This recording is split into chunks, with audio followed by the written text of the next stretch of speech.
गुरुर्ब्रह्मा गुरुर्विष्णु गुरुर्देव महेश्वरा गुरु साक्षात् परब्रह्म तस्मै श्री गुरुवे नमः। प्रणाम भागवत भगवान को प्रणाम। प्रणाम वृंदावन बिहारी लाल की जय, श्री राधा रानी की जय। आज श्रीमद् भागवत का 33वां अध्याय, देवती को तत्व ज्ञान के द्वारा मोक्ष की प्राप्ति होना।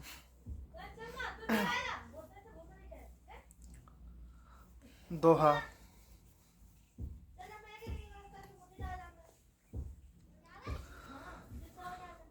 तत्व ज्ञान और मोक्ष विधि कही कपिल समुझाए, सुनकर महिमा ईश की गई मातु हर्षाय।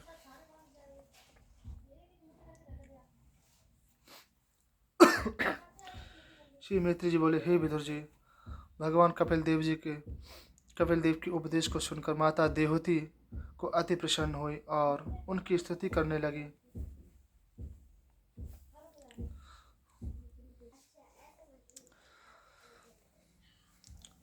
देवती बोली, हे ब्राह्मण, जगत के रचने वाले ब्रह्मा के भी रचयिता आप हैं। आपके द्वारा सृष्टि रचते हैं। आपसे ही एक रूप से अनेक रूप वाली सृष्टि बनती है। प्रलय काल होने पर आप इस संपूर्ण सृष्टि को आप अपने उदर में लीन कर लेते हैं। मुझे बड़े गौरव का विषय है कि उन्हीं भगवान को मैंने अपने उदर में रखा। केवल आपके एक बार नाम स्मरण करने से चांडाल भी मोक्ष को प्राप्त कर लेता है। फिर आपके दर्शन प्राप्त करके तो उससे भी महानतम परम फल की प्राप्ति होती है। आप साक्षात ब्रह्म हैं। मैं आपको प्रणाम करती हूँ। श्री मैत्री जी बोले, हे विदुर जी, माता के ऐसे मधुर भक्तिपूर्ण वचनों को सुनकर कपिल देव बोले, हे माता, मैंने तुम्हारे सामने उत्तम सांख्य योग का सुगम मार्ग प्रदर्शन किया है। आप इसके द्वारा अवश्य ही मुझ परमात्मा को प्राप्त कर लेगी। जो दुर्बुद्धि भेद बुद्धि के कारण मेरे वचनों पर विश्वास नहीं करते हैं, वे नरक को प्राप्त होते हैं। श्री मैत्री जी बोले, हे विदुर जी, इस प्रकार अपनी माता को उपदेश करके तथा उनकी अनुमति प्राप्त करके कपिल देव जी उस आश्रम से चले गए। माता देवहूति उसी आश्रम में पुत्र वियोग सहित हुई और योगाभ्यास से अपने चित्त को एकाग्र करके भगवान का चिंतन करने लगी। उनका शरीर उग्र तपस्या के कारण सूख कर कांटा हो गया, बाल सफ़ेद हो गए। उन्होंने अपने पति करदम जी के योग बल से प्राप्त संपूर्ण भोगों की आसक्ति त्याग कर कठिन भक्ति योग के द्वारा भगवान के एक अंग का ध्यान करके फिर संपूर्ण विग्रह का ध्यान करने लगी। समाधि योग द्वारा प्रब्रह्म स्वरूप का दर्शन प्राप्त कर लिया। जिस स्थान पर उन्हें सिद्धि प्राप्त हुई वह स्थान सिद्धपद नाम से प्रसिद्ध हुआ। हे विदुर जी, कठिन योग से माता देवहूति के हृदय के संपूर्ण मेल धुल गए तथा उन्हें देदीप्यमान करने वाला परम पद प्राप्त हुआ। भगवान कपिल देव जी माता की आज्ञा लेकर उस आश्रम से ईशान कोट की ओर चले गए। समुद्र के मध्य में एक द्वीप पर अपना स्थान बनाकर तीनों लोगों को शांति प्रदान करने के हेतु योग मार्ग का साधन करने लगे तथा समाधिस्थ हो गए। वहाँ गंधर्व, अप्सराएं, सिद्ध मुनिगण उनकी स्तुति करते रहते हैं। हे विदुर जी, मैंने तुम्हें भगवान कपिल देव जी व माता देवहूति का संवाद सुनाया, जो मोक्ष को देने वाला उत्तम मार्ग है।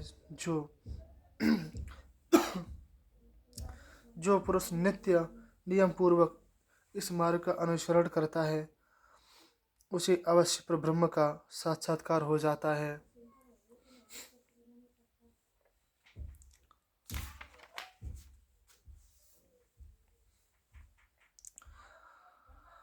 ओम नमो भगवते वासुदेवाय नमः। श्री शुकसाग्रह चतुर्दशस्कन्धम्। नमो नमस्ते अस्तवस भाई सात्वता विदुरकाष्ठाय मुहुः योगिनां निरस्ते साम्याति शयनसाराधिका राधसा स्वाधामानि ब्रह्माणि रम्भयते नमः।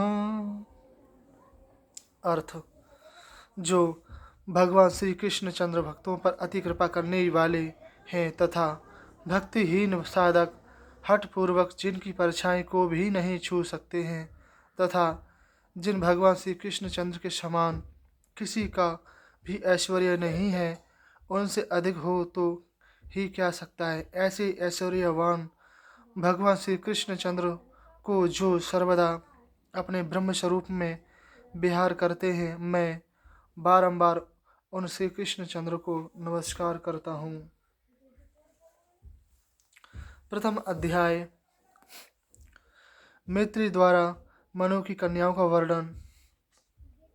दोहा। मैत्री जी वर्णन कियो मनुपुत्रन को वंश, भई जगत की उत्पत्ति मिली देवन को अंश। श्री मैत्री बोले, हे विदुर जी, श्यामक मनु के 2 पुत्र प्रियव्रत तथा उत्तानपाद और 3 कन्याएं आकृति, देवहूति तथा प्रसूति महारानी शत्रुपा के गर्भ से उत्पन्न हुई।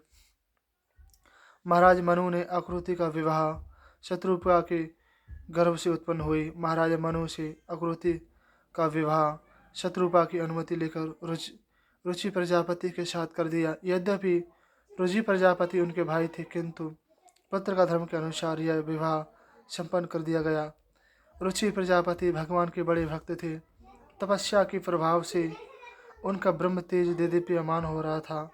उन आकृति के गर्भ से रुचि प्रजापति ने एक बालक तथा एक कन्या उत्पन्न की। वह बालक साक्षात यज्ञ पुरुष भगवान विष्णु थे तथा वह कन्या उनकी प्रिय पत्नी लक्ष्मी जी थी।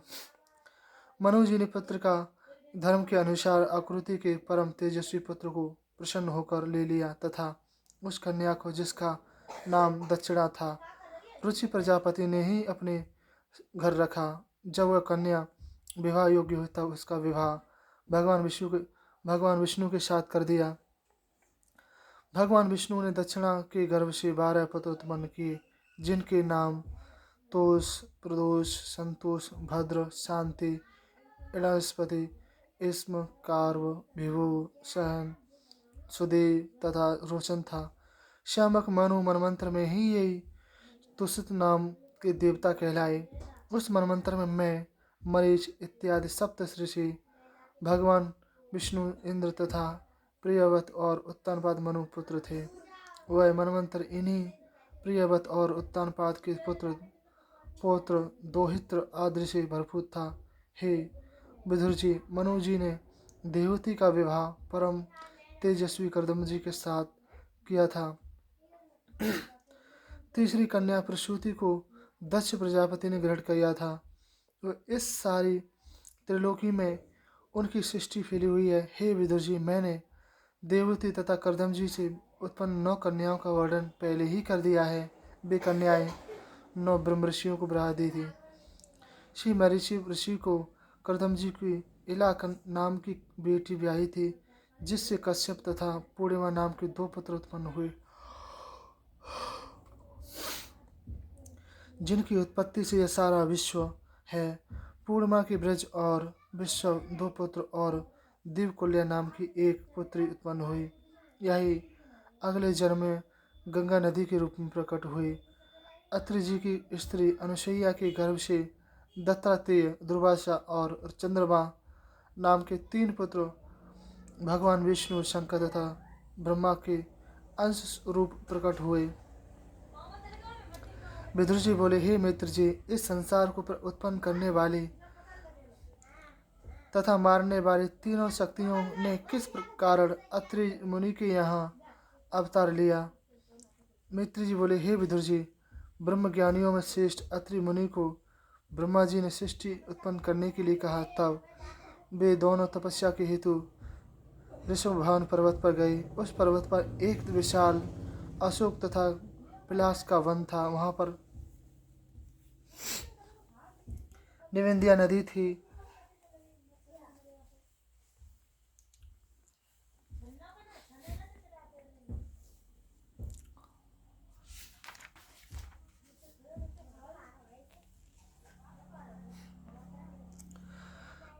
बहती थी। वह सुंदर वन में अत्रि मुनि प्राणायाम से अपने को वश में करके 100 वर्ष तक प्रयत्न केवल आयु विहार करके एक पैर से खड़े रहे। उनकी इच्छा भगवान के समान पुत्र उत्पन्न करने की थी। उनकी तपस्या के प्रभाव से प्रभावित होकर भगवान ब्रह्मा, विष्णु तथा महादेव तीनों उस स्थान पर आए। उस समय देवता लोग पुष्पों की वृष्टि करने लगे।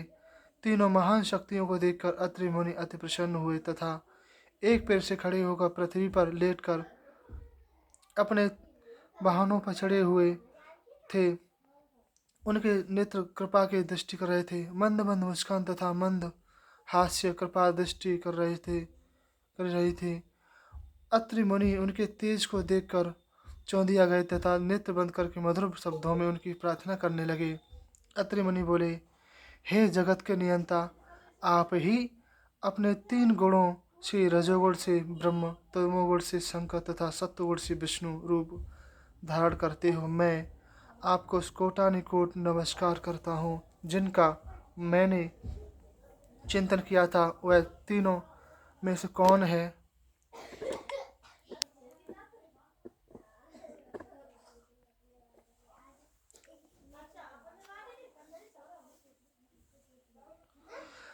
श्री मैत्री जी बोले, हे विदुर जी, अत्रि मुनि के ऐसे वचन सुनकर नारायण की वह तीनों शक्तियां हंसी और बोली, हे ब्रह्मदेव, तुमने जिस यज्ञ पुरुष भगवान की आराधना की थी वह हम तीनों ही हैं। तुम सत्य संकल्प हो। तुम्हारा संकल्प पूर्ण करने के लिए हम तीनों अपने अंश रूप से उत्पन्न होंगे। इतना कहकर वे तीनों मुनि देव मुनि के देखते देखते अंतर्ध्यान हो गए। तत्पश्चात समय आने पर विष्णु के अंश से दत्तात्रेय जी, महादेव के अंश से दुर्वासा ऋषि तथा ब्रह्मा जी के अंश से चंद्रमा उत्पन्न हुए। हे विदुर जी, अब मैं अंगिरा के वंश का वर्णन करता हूँ। अंगिरा ऋषि की पत्नी श्रद्धा के गर्भ से शनिवाला, कुहू, राका, अनुमति ये 4 कन्याएं उत्पन्न हुई। उनके 2 पुत्र तथा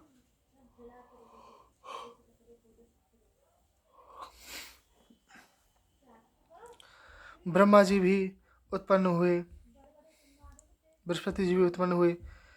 पुलस्त्य जी की पत्नी हविर्भु के गर्भ से अगस्त्य मुनि का विश्ववा उत्पन्न हुए। अगस्त्य जी अगले जन्म में जठराग्नि बने तथा विश्ववा इडवड़ा नाम की पत्नी से कुबेर उत्पन्न हुए। उनकी दूसरी पत्नी केशिनी के गर्भ से रावण, कुंभकर्ण तथा विभीषण ये 3 पुत्र उत्पन्न हुए। महर्षि पुल की पत्नी गति के गर्भ से कर्मश्रेष्ठ, बरियान तथा सहविष्णु 3 पुत्र उत्पन्न हुए। महर्षि क्रतु की पत्नी धर्मपत्नी क्रिया के गर्भ से वाल, किल्ली आदि 60 सहस्त्र ऋषि उत्पन्न हुए। हे विदुर जी, महर्षि वशिष्ठ जी की पत्नी अरुंधति के गर्भ से चित्रकेतु, सुरुचि, वृत्रा, मित्र, उलवर्ण, वसु, भृघान तथा दुतमान 7 पुत्रों का जन्म हुआ। वशिष्ठ जी दूसरी पत्नी के गर्भ से शक्ति आदि कई पुत्र उत्पन्न हुए। अथवर्ण ऋषि की पत्नी चिति के गर्भ से दधिच नामक तपस्वी पुत्र उत्पन्न हुआ। वही जिनका नाम दूसरा नाम अश्वशिरा था। हे विदुर जी, भृगु ऋषि की पत्नी ख्याति से धाता और विधाता नाम के 2 पुत्र तथा श्री नाम की कन्या उत्पन्न हुई। धाता विधाता दोनों ऋषियों को मेरु ऋषि की पुत्री ख्याति तथा नियति व्याति। उन पत्नियों ने से मरकंड तथा प्रण नाम के पुत्र उत्पन्न हुए।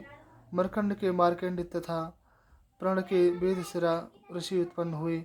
भृगु जी के पुत्र कार्व से शुक्राचार्य उत्पन्न हुए। हे विदुर जी,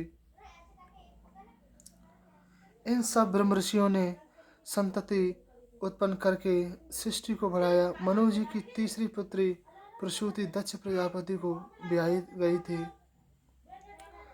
उस प्रसूति के गर्भ से 16 कन्याएं उत्पन्न हुई, जिनमें से दक्ष प्रजापति ने ब्रह्मा जी की आज्ञा से 13 कन्याएं धर्म को एक साथ एक कन्या ब्याह अग्नि को, एक कन्या पितृगढ़ को, एक कन्या भगवान शंकर को ब्याह दी।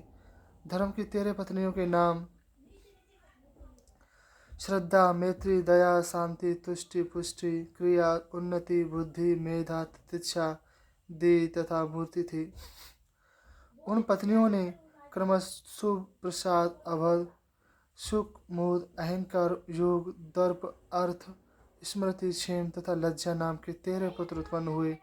मूर्ति देवी के गर्भ से भगवान नर नारायण के पुत्र उत्पन्न होने पर देवता लोग अति प्रसन्न हुए और उनकी पूजा करने लगे।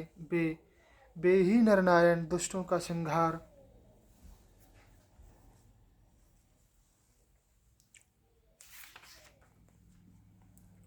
करने के लिए अर्जुन तथा श्री कृष्ण के रूप में अवतीर्ण हुए। अग्निदेव ने स्वाहा की गर्भ से शावक, पवमान तथा शुचि नाम के पुत्र उत्पन्न किए। इस तीनों से 45 प्रकार की अग्नि प्रकट हुई। वे ही पिता तथा पितामह सहित 49 अग्नि कहलाई। पितृगणों से सुधा नाम की पत्नी के द्वारा धारणी तथा वयुधना नाम की 2 कन्याएं उत्पन्न हुई। इन दोनों का वंश नहीं चला। भगवान शंकर की पत्नी सती के गर्भ के भी कोई पुत्र उत्पन्न नहीं हुआ, क्योंकि सती युवावस्था में ही अपने पिता दक्ष प्रजापति के यज्ञ में भस्म हो गई।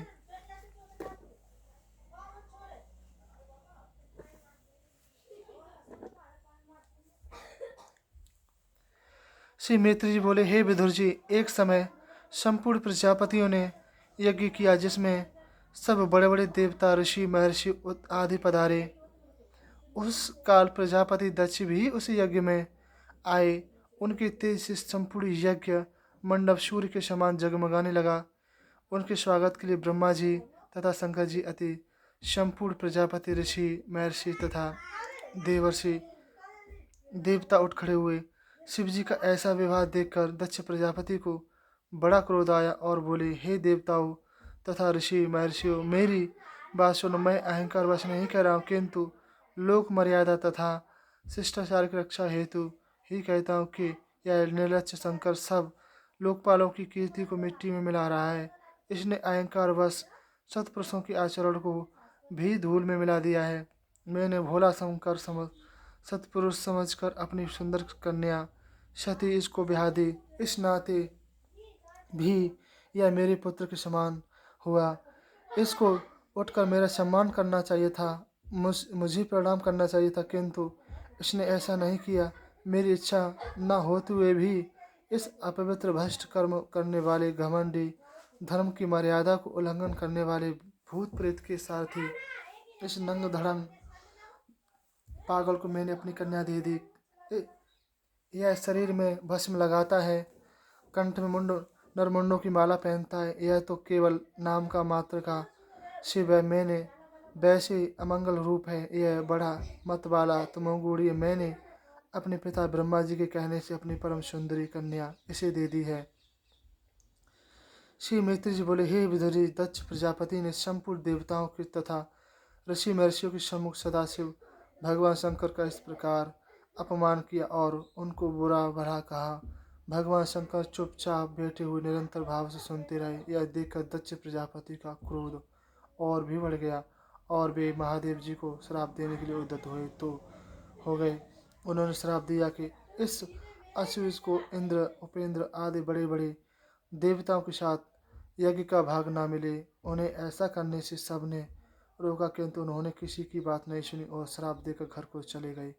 जब महादेव जी के गढ़ नंदीश्वर को श्राप का पता चला, तब उसने दक्ष को श्राप दिया कि बोले, जो नीच अभिमान पुरुष भगवान शंकर से बैर रखता है वह मूर्ख दक्ष तथा तत्व ज्ञान से ही हीन हो जाए। दक्ष यज्ञादि अनुष्ठान करता रहता है, किंतु फिर भी पशु के समान, इसलिए यह स्त्री लंपट होए और इसका मुख बुकरे के समान हो जाए। जो इसके अनुयायी हों, भगवान शंकर से द्वेष करते हों, वे जन्म मरण के चक्कर में पड़ते रहें।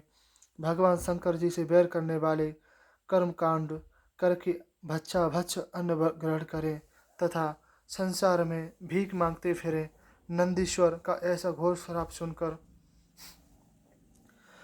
भृगु जी ने यह श्राप दिया कि शिव भक्त शास्त्रों के विरुद्ध कर्म करने वाले तथा पाखंडी हों, उन्हें सुरा अति प्रिय हो। श्री मैत्री जी बोले, हे विदुर जी, भृगु के ऐसे घोर श्राप को सुनकर भगवान शिव कुछ खिन्न होकर अपने अनुचरों के साथ वहां से चले आए। उन प्रजापतियों ने 1 सहस्त्र वर्षों में उस यज्ञ को पूर्ण किया और प्रयाग में यज्ञांत स्नान करके अपने घरों को चले आए। तीसरा अध्याय, सती का दक्ष प्रजापति के गृह जाना।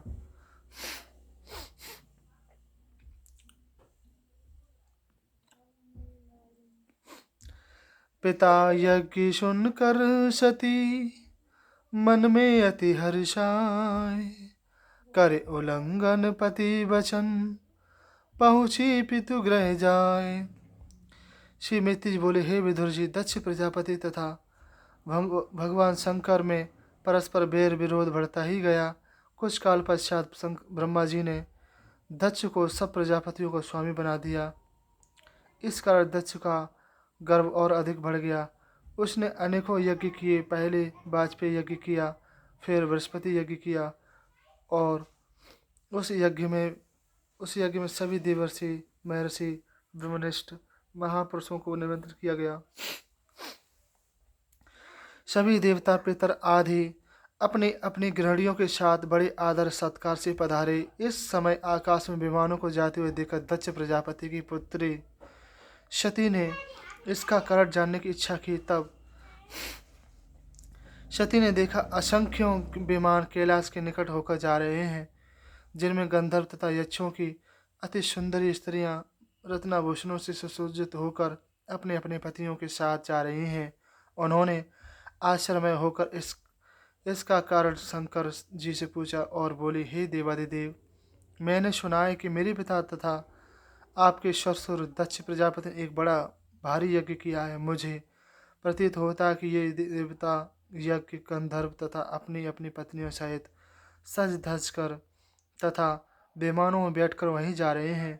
वहाँ पर अन्य संबंधी भी अपने इष्ट मित्रों के साथ तथा मेरी बहनें भी अपने पतियों के साथ अवश्य ही पधारी होंगी। मेरी इच्छा है कि मैं भी आपके साथ पिता के यज्ञ में जाकर अपने पिता माता के उपहार को स्वीकार करूं।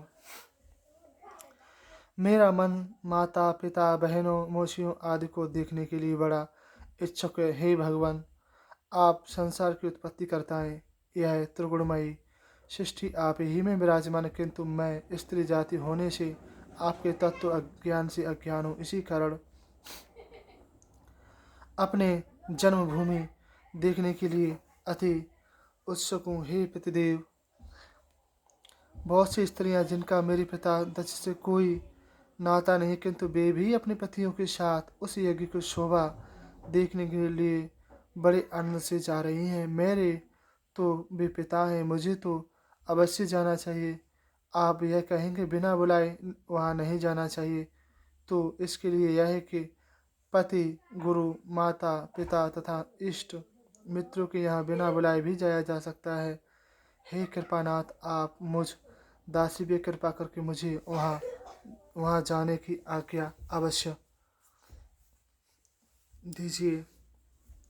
श्री मैत्री जी बोले, सती जी को अपने पिता के यहाँ जाने की उत्कृष्टता तथा उत्साह को देखकर भगवान शंकर जी को दक्ष प्रजापति के पूर्व वेपनस्य का ध्यान हुआ और उनकी दुर्वचनों के कारण स्मरण करके हंसते हुए बोले, हे प्रिय, तुम्हारा यह कथन सत्य है कि गुरु, माता पिता तथा बंधुजनों के यहाँ बिन बुलाए भी जाया जा सकते हैं, किंतु यह तभी हो सकता है जब उनसे कोई द्वेष भाव न हो।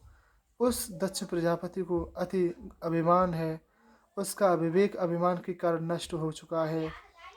सत्पुरुषों के 6 गुण तप, धन, बल, क्षमा, युवावस्था तथा उच्च कुल होते हैं और नीच पुरुषों में ये ही गुण अवगुण बन जाते हैं। उन्हें उन गुणों की प्राप्ति से अहंकार बढ़ जाता है। ऐसे अभिमानी तथा अनादर करने वाले संबंधी के यहाँ कदापि नहीं जाना चाहिए। अत्रि के घावों को पूर्ति तो कुछ काल में ठीक हो जाती है, किंतु कुवचनों से भिदे हुए मर्म स्थानों में जो घाव उत्पन्न हो जाते हैं, उनकी पीड़ा कभी दूर नहीं होती है। मैं ये जानता हूँ कि तुम प्रजापति की प्रिय पुत्री हो, किंतु मेरे आश्रय होने के कारण तुमको भी वह अपमान जनित दृष्टि से देखता है, इसलिए तुम्हें वहाँ जाने पर सम्मान प्राप्त नहीं होगा। हे सुंदरी, तुम यह कहोगी कि मेरे आपने मेरे पिता का आदर क्यों नहीं किया? तो हे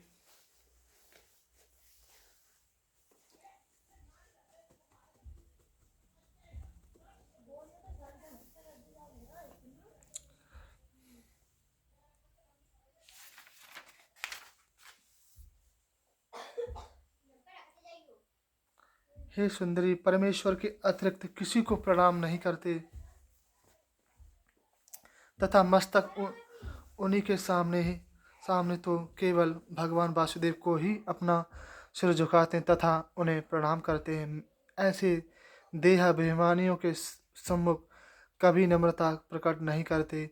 जिसका अंतकरण शुद्ध नहीं है, उसमें वासुदेव का वास नहीं होता है। जिस अंतकरण में वासुदेव का वास नहीं होता है, उसके लिए वह मस्तक कभी नहीं झुकाया जाता। मैं केवल शुद्ध चित्त से भगवान वासुदेव का ही चिंतन करता रहता हूँ, इसलिए हे सुंदरी, मैंने उनका कोई तिरस्कार नहीं किया।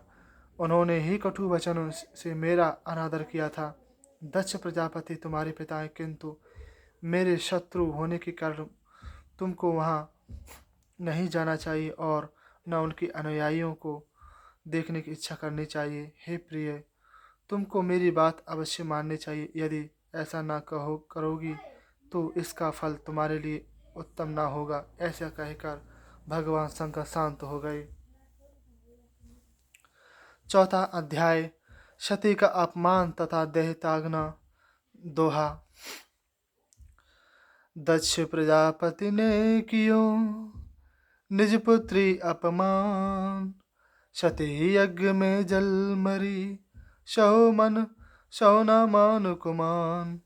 श्री मैत्री जी बोले, हे विदुर जी, सती की अपने पिता दक्ष प्रजापति के यहाँ जाने की प्रबल इच्छा देखकर शंकर जी ने विचारा कि यदि सती को न जाने दिया जाएगा तो यह प्राण त्याग देगी, और न जाने दिया तो भी प्राण त्यागने की संभावना है। सती जी व्याकुल होकर कभी द्वार पर आती, कभी अंदर लौट जाती। वे अति चंचल हो उठी तथा अनमनी सी होने लगी। अपने स्वजनों को देखने की प्रबल इच्छा के कारण उनके नेत्रों से अश्रु बहने लगे तथा शरीर कांपने लगा, और शंकर जी की ओर रोषपूर्ण दृष्टि से देखने लगी, मानो उसे भस्म कर देगी। सती की यह दशा देखकर शंकर जी ने काल की गति को ही इसका मुख्य कारण समझा तथा होनहार प्रबल समझकर उन्होंने अपने हजारों सेवक तथा वाहनों सहित सती को दक्ष के यहाँ भेज दिया। भगवान शंकर के 12 वृषभराज आगे आगे चल रहे थे तथा अन्य पार्षद अपने अपने वाहनों पर उनको पीछे चल रहे थे। सती बेल पर सवार थी, उनके साथ मैना, पक्षी, गद, दर्पण तथा कमल इत्यादि क्रीड़ा की सामग्री थी। चवर, सुवित, छत्र, दुमदुमी, शंखमाला आदि सभी संगीत तथा नृत्य का सामान उनके साथ था। सती कुछ ही काल में अपने पिता दक्ष प्रजापति की यज्ञ में पहुंच गई। वहां पर वेदज्ञ ब्राह्मण अपने ऊंचे स्वरों से वेद ध्वनि कर रहे थे। यज्ञ मंडप अनेक प्रकार की सामग्रियों से संपन्न था। उसकी शोभा अद्वितीय थी। सती को देखकर उनकी माता बहनें अति प्रसन्न हुई और गदगद कंठ से उन्हें छाती से लगाया, किंतु दक्ष प्रजापति ने सती को देखते ही को दृष्टि करके मुंह फेर लिया। सती अपने इस अपमान को न सह सकी। उन्हें माता, मौसियों, बहनों तथा अन्य स्वजनों के लिए दिए हुए उपहार कुछ भी अच्छे न लगे। जब सती ने यह मंडप में जाकर देखा कि यज्ञ मेरे पति भगवान शंकर को कोई भाग नहीं दिया गया है, तब उन्हें अति क्रोध आया। ऐसा प्रतीत होने लगा कि मानो उस उनके क्रोध से सब लोग नष्ट हो जाएंगे। दक्ष के इस अभिमान को तथा भगवान शिव के साथ किए हुए देश भाव को भी अधिक न सह सकें।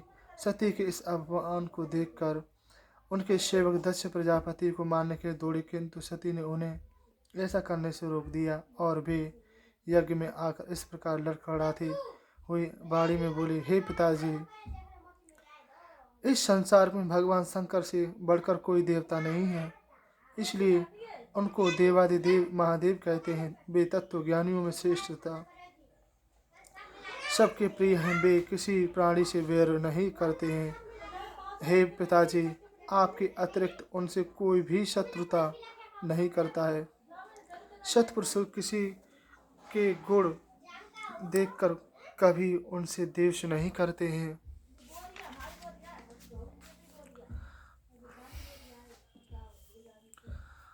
और न उनसे अवगुण ही देखते हैं, वे सदा गुणों को ही देखते हैं, उसके अवगुणों पर दृष्टि नहीं करते हैं। वे ही श्रेष्ठ पुरुष हैं जो दूसरे के थोड़े से गुण को भी विशेष गुण मानते हैं। किंतु आपने उन सर्वशक्तिमान भगवान शंकर को दोषी ठहराया है, जो मूर्ख मनुष्य इस शरीर को ही आत्मा मान बैठते हैं।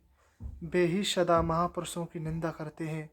महापुरुष उनके दोषों पर कोई ध्यान नहीं देते, किंतु उनकी चरण रज उन्हें स्वयं नष्ट कर देती है। भगवान शिव का उन 2 अक्षरों का नाम संपूर्ण ब्राह्मणों कल्याणों का करने वाला है। एक बार भी अनायास ही मुख से निकलने पर संपूर्ण पापों को उसी क्षण नष्ट कर देता है। किंतु ऐसे मंगलमय भगवान शिव से आप शत्रुता करते हैं। आप अवश्य ही अमंगल स्वरूप हैं, जिनके चरण कमलों का रस पान सदा ब्रह्मादि देवता जिनको कि आप यज्ञ में प्रसन्न करते रहते हैं, वे सकाम पुरुषों को इच्छित फल देते रहते हैं। आप कहते हैं कि वह केवल नाम का शिव है और वे अशिव तथा अमंगल स्वरूप हैं। मुंड माला चिता की भस्म तथा जटा जूट रखाए भूत पिशाचों के साथी हैं, तो क्या आप ब्रह्मा इंद्रादि से भी अधिक ज्ञानी हैं? वे उनकी यह अशिवता नहीं जानते जो उनके चरणों की रज को नित्य अपने सिर पर रखते हैं। आप ही उनकी अशिवता को भली प्रकार जानते हैं। केवल यह आपकी अज्ञानता के क्या अतिरिक्त और कुछ नहीं है। जो कोई अपने स्वामी की निंदा सुने, वह उस निंदा करने वाले को अवश्य दंड दे। यदि दंड देने की शक्ति न हो तो कानों में उंगली डालकर शीघ्र वहाँ से उठा दे, और यदि शक्ति हो तो उसकी जीभ काट ले। इसके लिए यदि प्राणों की न्यौछावर करना हो तो प्राण भी त्याग दें। अब मैं आपसे उत्पन्न इस शरीर को अवश्य त्याग दूंगी, क्योंकि आपके रक्त से यह शरीर अपवित्र है।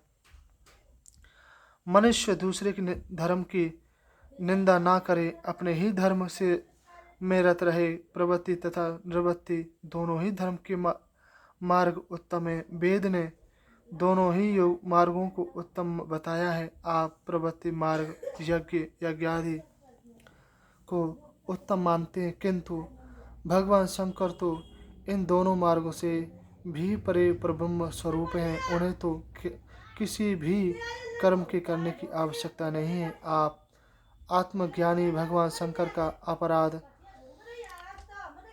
करने वाले हैं। इसका उचित दंड मैं अपने शरीर त्याग कर अवश्य दूंगी, क्योंकि शंकर जी हंसकर जब मुझसे दक्ष प्रजापति कहेंगे तो अवश्य लज्जा लगेगी। इस प्रकार सहकर सती मौन हो गई तथा उत्तर दिशा की ओर मुख करके बैठ गई। उन्होंने आचमन से अपने अंतकरण को शुद्ध करके पीले वस्त्र से शरीर ढक लिया। नेत्र बंद करके प्राणायाम द्वारा प्राण और अपान वायु को एक करके नाभि चक्र में स्थापित किया। तत्पश्चात उदान वायु को नाभि चक्र से ऊपर ले जाकर शनि हृदय चक्र में बुद्धि के साथ स्थित किया। फिर उदान वायु को ऊपर उठाकर कंठ मार्ग के द्वारा हृदय से भकुटियों के मध्य में स्थापित किया। फिर भगवान शंकर के चरणों में अपना ध्यान लगाकर योग मार्ग के द्वारा वायु तथा अग्नि तत्व को ब्राह्मण धारण करके शरीर को अपने तेज से भस्म कर दिया।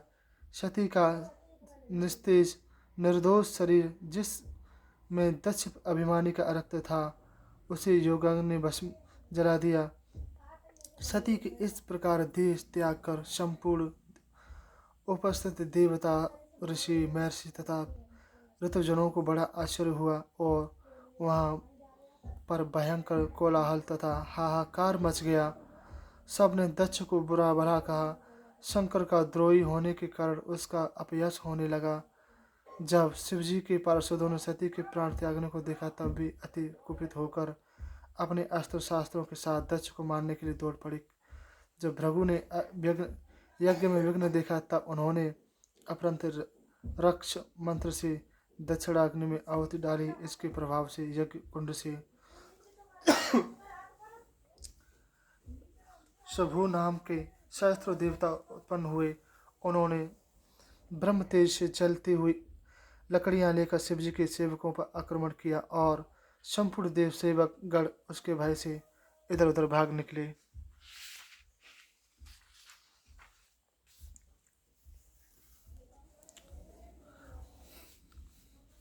5वां अध्याय वीरभद्र द्वारा दक्ष यज्ञ विध्वंस तथा दक्ष को मारना।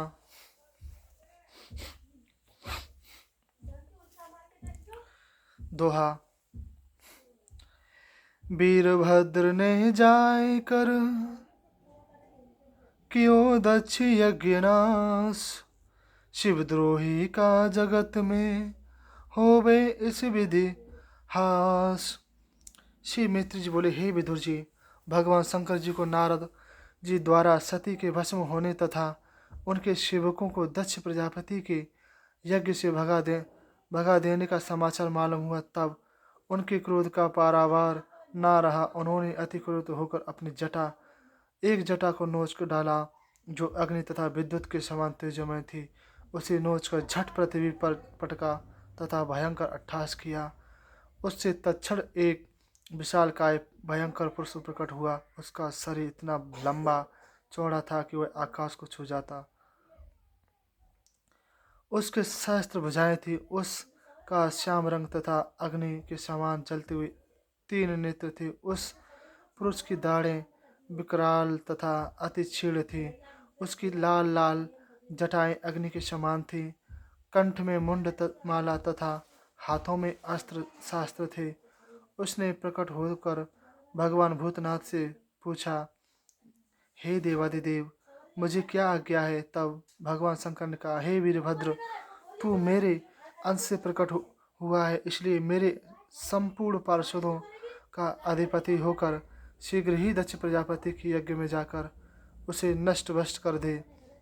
हे विदुर जी, भगवान शंकर की आज्ञा प्राप्त करके वह यह वीरभद्र तुरंत उनकी परिक्रमा करके दक्ष प्रजापति की यज्ञ की ओर हाथ में त्रिशूल ले कर दौड़े।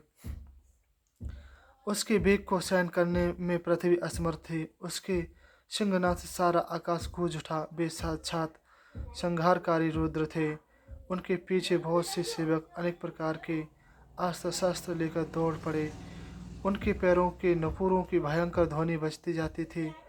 जब दक्ष प्रजापति की यज्ञशाला बैठे हुए सब ऋतुज, ब्राह्मण तथा अन्य सदस्यों ने सामने से आते हुए एक प्रलयकारी बमंडल को आते देखा, तो वे सब आश्चर्य में डूब गए। यह आंधी कहाँ से आई है? न तो लुटेरे डाकुओं का ग्रोह है और न गौ लूटने का ही समय है, जिसके कारण यह धूल आकाश में छा रही है। फिर यह धूल कहाँ से आ रही है? दक्ष की पत्नियां कहने लगी, हो न हो पिता से अपमानित होकर सती के देह त्याग का समाचार सुनकर यह उपद्रव भगवान शंकर जी के क्रोध से उत्पन्न हुआ है, जो हम सबको नष्ट करने के लिए इधर आ बढ़ा रहा है। अवश्य दक्ष प्रजापति के पाप का फल है और भगवान शंकर के कोप का तांडव नृत्य है।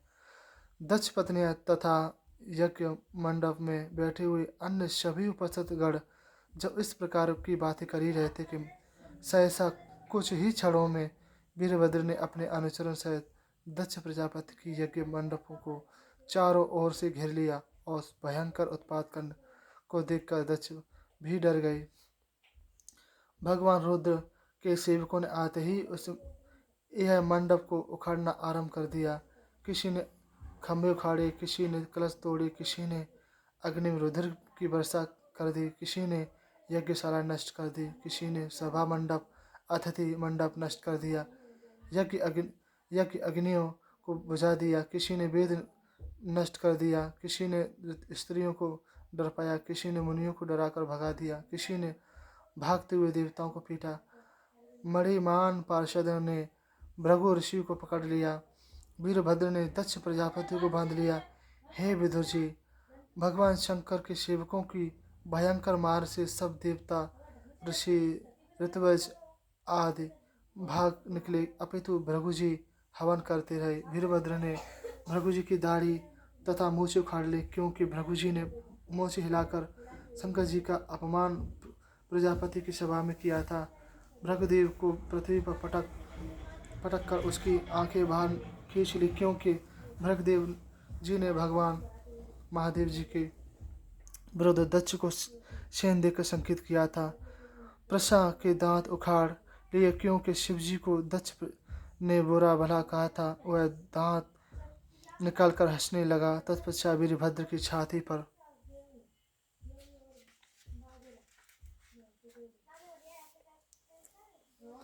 उसका सिर अपने खड़ंग से काटने लगे, किंतु उसकी त्वचा बड़ी दृढ़ थी, वह तलवार से नहीं कटी। तब उन्होंने उसके कटे हुए सिर को यज्ञ की जलती हुई अग्नि में डाल दिया। यह देखकर सभी भूत प्रेत आदि अनुचर प्रसन्न होकर धन्य धन्य कर ऐसा कहने लगे। वीरभद्र ने क्रोधित होकर संपूर्ण यज्ञशाला में आग लगा दी। उसको नष्ट भ्रष्ट करके शंकर जी के पास कैलाश को चले गए। 6वां अध्याय, ब्रह्मा जी का कैलाश पर जाना और शंकर जी की स्तुति करना। दक्ष गए बिरंच सुर साथ ले शंकर जी के धाम, कर प्रसन्न कैलाशपति पूरन कीनो काम। श्री मित्र जी बोले, हे विदुर जी, भगवान रुद्र के सेवकों ने जब दक्ष प्रजापति के यज्ञ को इस प्रकार नष्ट भ्रष्ट करके देवताओं के अंग प्रत्यंग भी नष्ट भ्रष्ट कर दिए, तब देवता लोग अति भयभीत होकर ऋतुजों को साथ लेकर भगवान ब्रह्मा जी के पास गए। उन्हें प्रणाम किया करके सारा हाल सुनाया। भगवान ब्रह्मा जी तथा श्री नारायण अंतर्यामी थे, वे भविष्य के फल को जानते थे, अतः वे दक्ष के यज्ञ में नहीं आ गए थे। देवताओं ने दक्ष प्रजापति के यज्ञ विध्वंस सुनकर परम तेजस्वी ब्रह्मा जी बोले, हे देवताओं, शंकर जी परम समर्थ तथा महादेव हैं। ऐसा सामर्थ्यवान से यदि कोई दोष भी हो जाता है तो उसकी अपेक्षा की जाती है।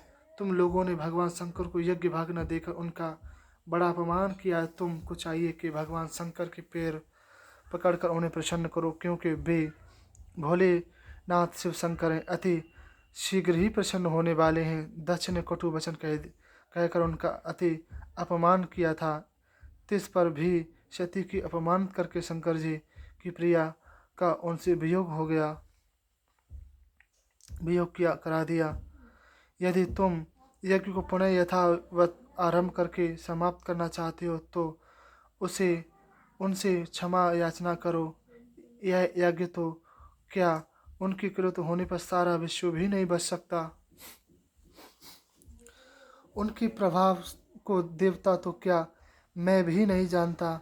देवताओं को इस प्रकार समझाकर ब्रह्मा जी सबके साथ भगवान शंकर के प्रिय धाम कैलाश पर्वत पर गए। उस कैलाश धाम पर अनेक प्रकार की औषधियाँ, तप, मंत्र, योग इत्यादि निवास करते हैं। गंधर्व व अप्सराएं वहाँ पर नृत्य करती रहती हैं। ठंडे और स्वच्छ जल के झरने नित्य झरते रहते हैं। यज्ञ तथा सिद्ध पत्नियों का वह क्रीड़ा स्थल है। वहाँ अनेक प्रकार के पक्षी, कोयल, मोर, भ्रमर इत्यादि गूंजते रहते हैं। वहाँ पर कल्प वृक्ष, पारिजात, मंदार, ताल, तमाल आदि के वृक्ष सघन छाया करते रहते हैं। चंपा, गुलाल, मोलसी, पन्नाग, इलायची आदि के सुगंधित पुष्प मीठी मीठी सुगंधित वायु के साथ फैलाते रहते हैं। वहाँ पर अनेक प्रकार के वन्य पशु, बानर, शूकर, सिंह, कृष्ण, मृग आदि स्वच्छंदता से घूमते रहते हैं। उस कैलाश पर्वत के चारों ओर नंदा अलकनंदा नाम की दो पत्नी नदियाँ बहती रहती हैं। वहाँ पर यज्ञराज कुबेर की अलकापुरी शोभायमान है। वहाँ पर सुगंधित नाम का वन अति रम्य है। हे विधु जी, उस नंदा तथा अलकनंदा नदियों में रति को भी जलाने वाली देवंगना अपने प्रियतमों के साथ जल विहार करती हैं। उनसे कुचों से लगा हुआ कुमकुम धुलकर जल को पीला कर देता है तथा कुमकुम की सुगंध से मिश्रित होकर जल को वहाँ पर आने वाले हाथी अपने हथनियों के साथ प्यासे न होने पर भी पीते हैं। अलकापुरी के पश्चात देवगणों ने सुगंधित वन को पार किया और उससे आगे भगवान शंकर जी का निवास स्थान एक वटवृक्ष दृष्टि आया। वह वटवृक्ष 100 योजन ऊंचा और 75 योजन में फैला हुआ था। वहाँ पर सूर्य की किरणें नीचे नहीं पहुँच सकती। उस वटवृक्ष पर कोई पक्षियों का घोंसला भी नहीं रहता। वहाँ पर योग मुद्रा में बैठे हुए देवादिदेव भगवान शंकर जी को विराजमान देखा। भगवान शंकर जी की मूर्ति अति सौंदर्यमयी, क्रोधहीन तथा शांत थी। वहाँ पर शनकादिक सिद्धगढ़ी के साथ यक्षराज कुबेर उन भगवान शंकर जी की सेवा कर रहे थे। भगवान शंकर की कांतिमान शरीर पर भस्म मृग चर्म थे। सिर पर